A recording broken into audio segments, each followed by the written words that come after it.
Comme annoncé en titre, plusieurs jeunes migrants ivoiriens ont été sélectionnés par l'Organisation internationale de la migration pour participer à un programme de réintégration. Ce programme, dont l'objectif est de leur fournir un soutien à travers la mise en place de micro-projets, a été officiellement lancé dans la localité d'Azagé-Aoua. Les détails avec Anja Sémian et Doumbia Ayuba. Ils sont 150 migrants ivoiriens de retour chez eux. Après une tentative d'avoir une vie meilleure sous d'autres cieux, ils font partie désormais d'un programme prometteur qui pourra leur assurer une autonomie financière sur la terre de leurs ancêtres. Ce programme de protection de retour et de réintégration des migrants en Afrique subsaharienne a été officiellement lancé, programme dans lequel les bénéficiaires fondent beaucoup d'espoir.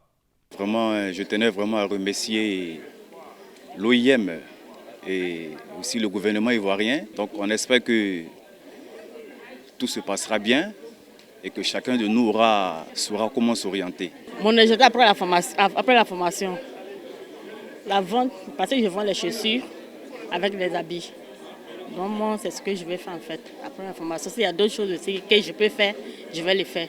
Piloté par l'école 2IAE, ce programme s'assure de la mise en place et le suivi de micro-projets pour le compte de migrants ivoiriens. Dans la pratique, il s'agira de sensibiliser et former les bénéficiaires à la gestion d'une activité génératrice de revenus pour une insertion socio-professionnelle dans le secteur du commerce, de l'artisanat et de l'agropastoral. Une aventure écrite par l'Organisation internationale pour les migrations et l'école 2IAE depuis 2018.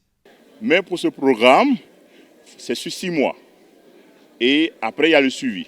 Donc, avec l'accord de l'OIM, on pourra aller jusqu'à 9 mois, voire 12 mois, pour une implémentation totale de ce projet. Il y a près de 45 femmes. Donc, il faut leur donner l'envie de rester au pays, trouver du travail à ces jeunes. C'est pour ça que le gouvernement prend à bras le corps ce problème-là pour juguler le problème de crise de chômage en Côte d'Ivoire. Donc, c'est un travail de longue haleine. On ne peut pas régler ça du tic au tac en 1 an, 2 ans. Mais je pense qu'il y a du travail, du chemin à faire.